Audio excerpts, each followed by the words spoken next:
কুরআনুল কারীমের সবচেয়ে ছোট্ট সূরা সূরাতুল আসর। বলেন আল্লাহু আকবার। তাফসীর কারকরা বর্ণনা করেন তাফসীরে বাইজাবি, তাফসীরে নুরুল কুরআন, তাফসীরে মারিফুল কুরআন, তাফসীরে ফি জিলালিল কুরআন সহ অসংখ্য তাফসীর কারক বর্ণনা করেন এই সূরাতুল আসরের তাফসীর যদি কেউ পড়তো আর এই সূরার আসরটা যদি কেউ অনুধাবন করতে পারতো, আমরা তাফসীর কারকরা বর্ণনা করছি, আমরা লিখছি, এই দুনিয়াতে যত মানুষ আছে, যত আলেম উলামা আছে, এই সূরাতুল আসর যদি কেউ অনুধাবন করতে পারতো, এই সূরাতুল আসর যদি কেউ মানতে পারতো, এই সূরাতুল আসর যদি কেউ বাস্তব জীবন আমল করতে পারতো, তাহলে এই কুরআনুল কারীম লাগতো না, সূরা আসরে তার জীবনটা বদলায় দিত। বলেন সুবহানাল্লাহি ওয়া বিহামদিহি। আলহামদুলিল্লাহি নাহমাদুহু ওয়া নাস্তাঈনুহু ওয়া নাস্তাগফিরুহু ওয়া নু'মিনু বিহি ওয়া নাতাওয়াক্কালু আলাইহি ওয়া নাউযু বিল্লাহি মিন শুরুরি আনফুসিনা ওয়া মিন সাইয়্যাতি আ'মালিনা মান ইয়াহদিহিল্লাহু ফালা মুদিল্লা লাহু ওয়া মান ইউদ্লিলহু ফালা হাদিয়া লাহু নাশহাদু আন লা ইলাহা ইল্লাল্লাহু ওয়াহদাহু লা শারীকা লাহু ونشهد أن سيدنا وحبيبنا وطبيب قلوب ربنا ومحبوبنا وسندنا ومولانا محمدا عبده ورسوله الذي أرسله بالحق بشيرا ونذيرا وداعيا إلى الله بإذنه وسراجا وقمرا منيرا أما بعد فأعوذ بالله من الشيطان الرجيم بسم الله الرحمن الرحيم والعصر إن الإنسان لفي خسر إلا الذين آمنوا وعملوا الصالحات وتواصوا بالحق وتواصوا بالصبر صدقت يا ربنا قال رسول الله صلى الله عليه وسلم تركت فيكم أمرين لن تضلوا ما تمسكتم بهما كتاب الله وسنة رسوله أو كما قال عليه الصلاة والسلام আধারে যখন ডুবেছিল জাতি, আধারে যখন ডুবেছিল জাতি, ছিল না আলোর বাতি, সে আধার জগতে এসেছিলে তুমি, হে সাধক রব্বানী। মানুষের রূপে মানুষের মাঝে জন্ম নিয়া, মানুষের রূপে মানুষের মাঝে জন্ম নিয়া, মানুষের মন করিলা জয়, সে জয় ছিল তোমার কোরআন দিয়া, হাদিস দিয়া, অন্তর দিয়া, মন্তর দিয়া নয়। আলহামদুলিল্লাহ, বাংলাদেশের ঐতিহ্যবাহী গাইবান্ধা জেলার সদর থানার অন্তর্গত যুব সমাজ ও ব্যবসায়ী সমিতির উদ্যোগে আজকের এই বিশাল তাফসীরুল কুরআন মাহফিলের সম্মানিত সুযোগ অনারেবল প্রেসিডেন্ট আমার শ্রদ্ধাভাজন উস্তাদ সমতুল্য আমার ডান পাশে বসে আছেন, আমরা তার জন্য দোয়া করছি আল্লাহ তাআলা যেন তার নেক হায়াত দান করেন। সকলে বলি আল্লাহুম্মা আমিন।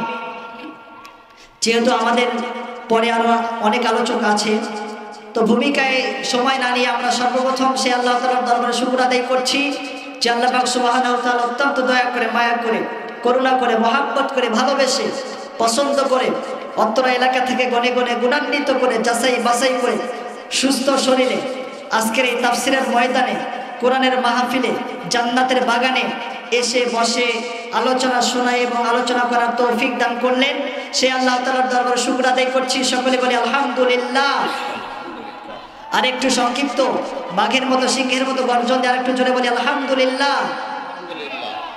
সংক্ষিপ্ত পরিসরে দরুদ পড়ছি যিনি সর্বকালের, সর্বযুগের সর্বশ্রেষ্ঠ মহামানব, যিনি আপনার আমার দয়ার নবী, মায়ার নবী, বিশ্ব নবীজি, যিনি শুয়ে আছে সেই মদিনায়, বাংলার এই প্রান্ত থেকে মদিনার এই প্রান্তে সালাম পৌঁছে দেওয়ার নিয়তে তার প্রতি সংক্ষিপ্ত দরুদ পড়ছি জনাবে মুহাম্মদ রাসূলুল্লাহ। সকলে বলি সাল্লাল্লাহু আলাইহি ওয়াসাল্লাম। সম্মানিত মুআজ্জাজ হাজিরিন, আমরা এসেছি কোরআনুল কারীমের মাহফিলে। কথা বলেন ঠিক কিনা?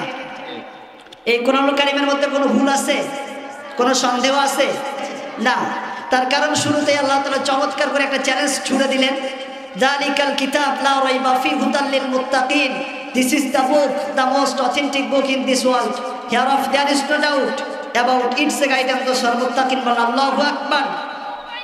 এটি এমন একটি কিতাব, এমন একটি বুক আল্লাহ তাআলা আমাদের জন্য নাজিল করেছেন, আমাদের জন্য পাঠিয়ে দিয়েছেন, যার মধ্যে কোনো সন্দেহ বা কোনো সংশয় আছে এই ব্যাপারে কেউ সন্দেহ পোষণ করতে পারবে না। বলেন আল্লাহু আকবার। হুদাল লিল মুত্তাকিন, এবং মুত্তাকিনদের জন্য পথ প্রদর্শক হিসাবে কিতাব পাঠিয়েছেন। তিনি কে? আরেকটু জোরে বলেন, তিনি কে? সে আল্লাহর কোরআন থেকে কথা হবে। কথা বলেন ঠিক কিনা? সম্মানিত মুআজ্জাজ হাজিরিন, আমি আপনাদের সামনে কোরআনুল কারীমের 114টা সূরার মধ্য থেকে সিরিয়াল অনুযায়ী 103 নম্বর সূরা সূরাতুল আসর তেলাওয়াত করেছি। অল্প সময়ের মধ্যে আপনাদেরকে কিছু মেসেজ দেওয়ার চেষ্টা করব। ওয়া মা তৌফিক ইল্লা বিল্লাহ। কথা বলেন তো, আমি এই কোরআনুল কারীম থেকে কত নম্বর সূরাটা তেলাওয়াত করেছি? 103 নম্বর সূরা সূরাতুল আসর। আমরা অনেকেই পরিচিত আছি এই সূরার সঙ্গে। কোরআনুল কারীমের সবচাইতে ছোট্ট সূরা সূরাতুল আসর। বলেন আল্লাহু আকবার।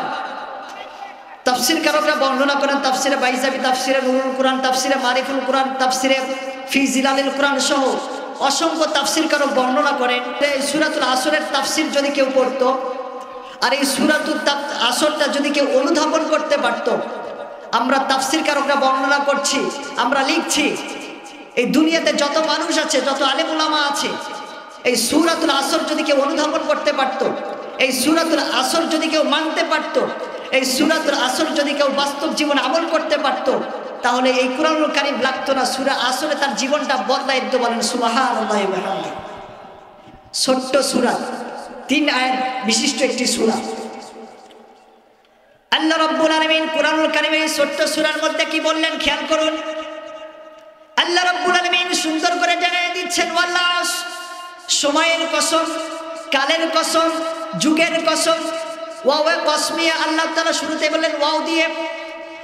আয়াতের শুরুতে ওয়াও আছে, যারা আলেম উলামা আছে তারা বুঝবে। গ্রামার অনুযায়ী এই ওয়াওটাকে বলা হয় ওয়াও কসমিয়া। বলেন আল্লাহু আকবার। যেইখানে ওয়াও কসমিয়া ব্যবহার করে নিঃসন্দেহে আল্লাহ কসম কাটতেছেন। ওয়াল্লাহ, সময়ের কসম, কালের কসম, যুগের কসম। তাফসীরের মধ্যে এসেছে আসরের নামাজের কসম। ইন্নাল ইনসানা লাফি খুসর, ইন্না নিশ্চয়, ইনসান মানে মানুষ, লাফি খুসর ক্ষতির মধ্যে আছে। নিশ্চয় মানুষ ক্ষতির মধ্যে আছে। আল্লাহ রাব্বুল আলামিন আয়াতের শুরুতেই ওয়ালা সময়ের কসম দিয়ে বলতেছেন, আল্লাহ পাক রব্বুল আলামিন কসম কাটতেছে যে নিশ্চয় মানুষ ক্ষতির মধ্যে আছে। নিশ্চয় মানুষ, কথা বলেন একটু, নিশ্চয় মানুষ ক্ষতির মধ্যে আছে।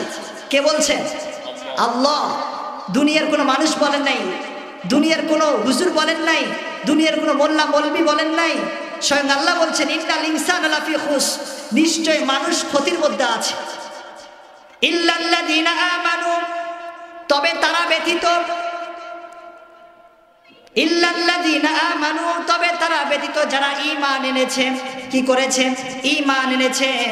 ওয়া আমিলুস সলিহাত, যারা আমলে সলিহ করেছেন। ওয়া তাওয়াসাউ বিল হক, যারা সত্যের উপদেশ দিয়েছেন, সত্যকে প্রচার প্রসার করেছেন, হকের দাওয়াত দিয়েছেন।